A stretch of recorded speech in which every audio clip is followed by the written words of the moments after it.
بسم اللہ الرحمن الرحیم۔ مصیبت یا بے روزگاری کے حوالے سے ایک عمل بتاتا ہوں جو بہت ہی لاجواب ہے، قرآنی عمل ہے۔ اس کے بہت زیادہ فوائد ہیں، بہت بزرگوں نے اس کے بارے میں کہا ہے کہ اس عمل کو کیا جائے، اس سے بے روزگاری مصیبتیں ٹل جاتی ہیں، بے روزگاری ختم ہو جاتی ہے اور رزق کی فراوانی ہوتی ہے۔ قرآن کریم کی ایک آیت ہے، اللہ لطیف بعبادہ یرزق من یشاء وہو القوی العزیز۔ یہ آیت جو ہے آپ نے عشاء کے بعد پڑھنی ہے۔ جس جگہ آپ یہ عمل پہلے دن کریں گے اسی جگہ آپ نے مسلسل 41 دن تک یہ عمل کرنا ہے۔ روزانہ بعد نماز عشاء پہلے دن کوئی میٹھی چیز بنوا لیں اور اس کو جو ہے صدقہ کر لیں۔ کوشش کریں کہ بچوں کو کھلائیں، مدرسے کے بچوں کو کھلائیں تو زیادہ بہتر ہے۔ اور اس کے بعد جو ہے آپ نے وظیفہ شروع کرنا ہے۔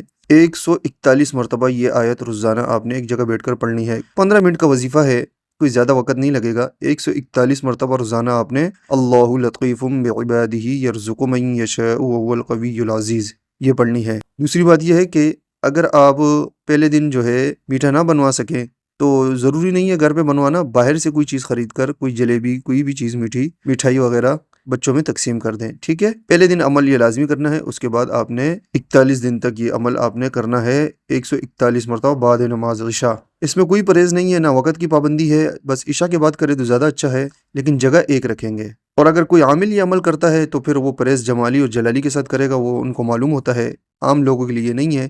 عام لوگ جو ہے اگر اپنے لیے کرتے ہیں تو وہ 141 مرتبہ پڑھیں گے، اور کھانے پینے میں کوئی پرہیز نہیں ہے، ہر چیز کھا سکتے ہیں، وقت کی پابندی بھی نہیں ہے ان کے لیے۔ عامل کے لیے وقت کی پابندی ہوگی، اور جو ہے اس کو روزانہ 141 مرتبہ 41 دن تک پڑھنا ہے۔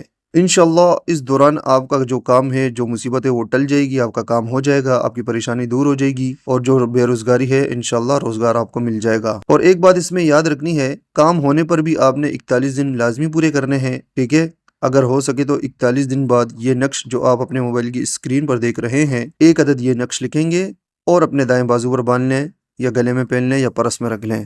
ایک اور بات بتاتا ہوں کہ بہت سارے لوگ کہتے ہیں کہ نقش لکھنے کا طریقہ آپ بتاتے ہیں تو بہت مشکل ہو جاتا ہے۔ ویڈیو کے آخر میں آپ لازمی دیکھا کریں نقش کس طرح تیار کیا جاتا ہے، آرام سے بتایا جاتا ہے کہ پہلے آپ نے کیا لکھنا ہے، اس کے بعد کیا لکھنا ہے، اس کے بعد کیا لکھنا ہے، اور آپ سمجھتے نہیں ہیں اور جو ہے نا کہتے ہیں کہ نقش لکھنے کا طریقہ ہمیں سمجھ نہیں آیا، تو دیکھیں میں بالکل آسان کر دیتا ہوں آپ کے لیے۔ پہلے میں بتا دیتا کہ پہلی لائن کے پہلے ڈبے میں لکھیں، دوسری لائن کے تیسرے ڈبے میں لکھیں، تو لوگ کہتے ہیں کہ یہ جو ہے نا ہمیں سمجھ نہیں آ رہی۔ تو اب جو ہے باقاعدہ نقش کو تیار کرنے کے لیے ایک ایک لفظ، ایک ایک عدد لکھا جاتا ہے، تاکہ انسان سمجھ جائے کہ پہلے میں نے ڈبہ تیار کرنا ہے، اس کے بعد بسم اللہ الرحمن الرحیم لکھنا ہے، اس کے بعد جو ہے پہلے کہاں لکھا ہوگا تو وہاں لکھنا ہے، اس کے بعد کہاں لکھنا ہے، اس کے بعد کہاں لکھنا ہے۔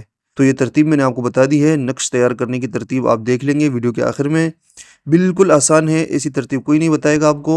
اس سے آپ نے فائدہ لینا ہے، لازمی فائدہ لینا ہے، اور وظیفہ بھی آپ نے لازمی کرنا ہے۔ انشاءاللہ آپ کی بے روزگاری ختم ہو جائے گی، آپ کو روزگار مل جائے گا، اچھا روزگار ملے گا، اور جو ہے مصیبتیں ٹل جائیں گی، پریشانیاں ٹل جائیں گی، انشاءاللہ اللہ پاک کی مدد آپ کے ساتھ شامل حال ہو جائے گی۔ السلام علیکم۔